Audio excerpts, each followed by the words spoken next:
খাল খনন কর্মসূচি আমরা কেন তৈরি করতে চাই, আমি আপনাদেরকে সংক্ষেপে কয়েকটি উদাহরণ দিতে চাই।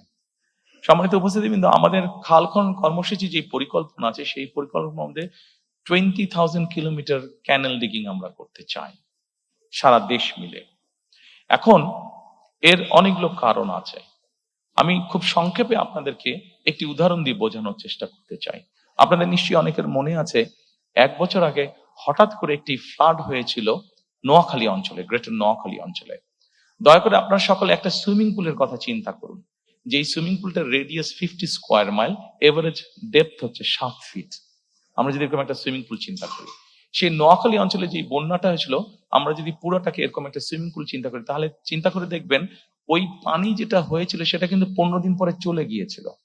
কিন্তু আমরা যদি একটা 50 স্কোয়ার মাইলের একটা সুইমিং পুল, যেটার এভারেজ ডেপথ হচ্ছে 7 ফিট, আমরা যদি এই পরিমাণ পানিকে, যে পানিটি আমাদের কাছে থাকবে যতক্ষণ আমাদের প্রয়োজন, 7-15 দিনে চলে যাবে না। যদি আমরা এই পানিটিকে ধরে রাখতে চাই, ধরে রাখার ব্যবস্থা করতে চাই, তাহলে আমাদেরকে অবশ্যই খাল খনন করতে হবে। প্রিয় উপস্থিতিবৃন্দ, খাল খনন আমাদেরকে আরেকটি কারণে করতে হবে। আমরা বাংলাদেশের যে কোনো জায়গায় যাই না কেন, এখন নলকূপের জন্য বোরিং করি না কেন, আমাদেরকে অনেক ভেতরে যেতে হয়। অর্থাৎ সারফেস ওয়াটার এত পরিমাণ আমরা ব্যবহার করেছি যে এখন আন্ডারগ্রাউন্ড ওয়াটার ব্যবহার করতে করতে আমাদের ওয়াটার লেভেল অনেক নিচে চলে গিয়েছে। আমরা যদি এই ওয়াটারটাকে রিচার্জ না করি, তাহলে আমাদেরকে আগামী কয়েক বছর পরে ভীষণ বিপদে পড়তে হবে। খাল খনন হচ্ছে এটি অন্যতম আরেকটি কারণ। আমাদের একটি প্রবলেম আছে, আর্সেনিক প্রবলেম। বাংলাদেশের বিভিন্ন অঞ্চলে আর্সেনিক প্রবলেম আছে। আপনি যত আন্ডারগ্রাউন্ড ওয়াটার টেনে তুলবেন, আর্সেনিক আস্তে আস্তে উপরে আসতে শুরু করবে। আপনি যত ওয়াটার রিচার্জ করবেন, আস্তে আস্তে আর্সেনিকটা ডাইলিউট হতে লাগবে, নিচে চলে যেতে লাগবে।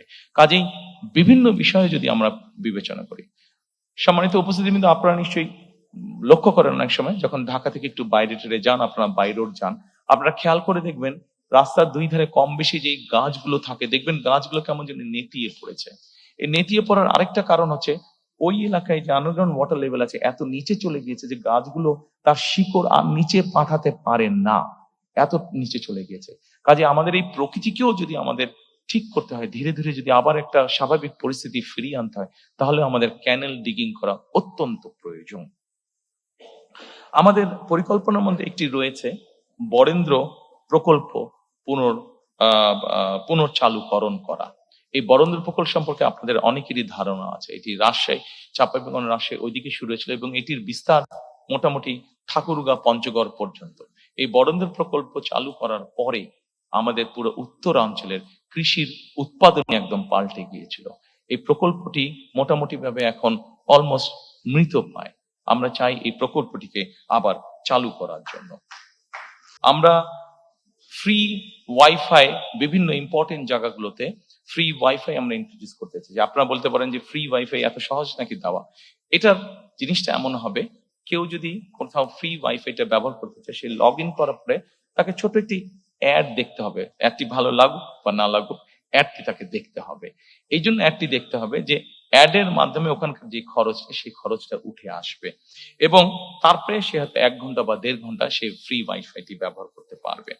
এর বাইরে আমরা ওয়ান টিচার ওয়ান ট্যাব, আমাদের প্রথমে প্রাইমারি স্কুল এবং তারপরে সেকেন্ডারি স্কুলে যত টিচার আছেন তাদেরকে আমরা পর্যায়ক্রমিক ভাবে একটি ট্যাবের আন্ডারে নিয়ে আসতে চাইছি, যার মাধ্যমে তারা যেমন শিক্ষা দিতে পারবেন, একইভাবে তাদেরকে কোনো ট্রেনিং ইনস্ট্রাকশন দিতে হলে সেই ট্যাবের মাধ্যমে তাদেরকে আমরা সেন্ট্রালি সেই কাজটি আমরা করতে পারবো।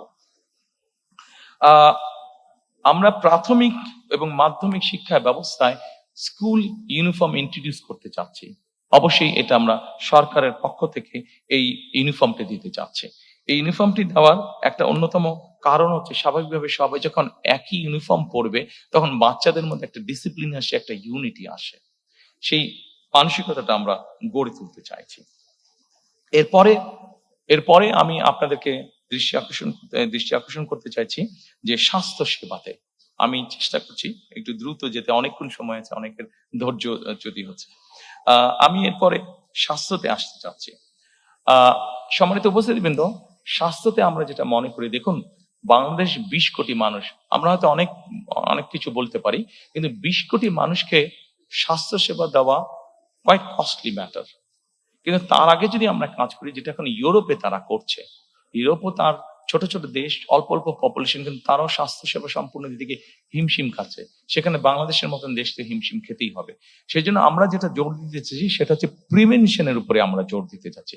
অর্থাৎ আমরা যদি একটা মানুষকে প্রথমেই অসুস্থ হওয়া থেকে বাঁচাতে পারি, তাহলে অবশ্যই সেই মানুষটি আর হসপিটালে যাচ্ছে না। হসপিটালে না গেলে হসপিটালের উপরে চাপটা কম পড়ছে। কাজেই এই কাজটি করার জন্য, প্রিভেনশনটাকে আমরা করার জন্য আমরা প্রায় 1 লক্ষের মতন স্বাস্থ্যকর্মী নিয়োগ দিতে চাচ্ছি সারা দেশে, যেই স্বাস্থ্যকর্মীদের অধিকাংশ হবেন নারী। এই স্বাস্থ্যকর্মীরা মানুষের বাসায় বাসায় যাবে, গ্রামে গ্রামে বাসায় বাসায় যাবে, শহরে গিয়ে তাদেরকে স্বাস্থ্য সেবাটা ঘরে দেবে এবং তাদেরকে অ্যাওয়্যার করবেন যে এটা কাজ না করলে ডায়াবেটিক হবে না, এটা কাজ না করলে হাই প্রেশার বা কার্ডিয়াক প্রবলেম হবে না, এটা কাজ না করলে কিডনি প্রবলেম হবে না। এই ধরনের জিনিসগুলোকে তারা অ্যাওয়্যার করবেন।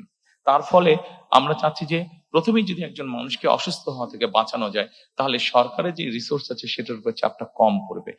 যেই রিসোর্স আছে সেটা দিয়ে যারা সত্যিকার ভাবে অসুস্থ হবেন তাদেরকে কিছুটা হলেও বেটার ট্রিটমেন্ট দেওয়া যায়।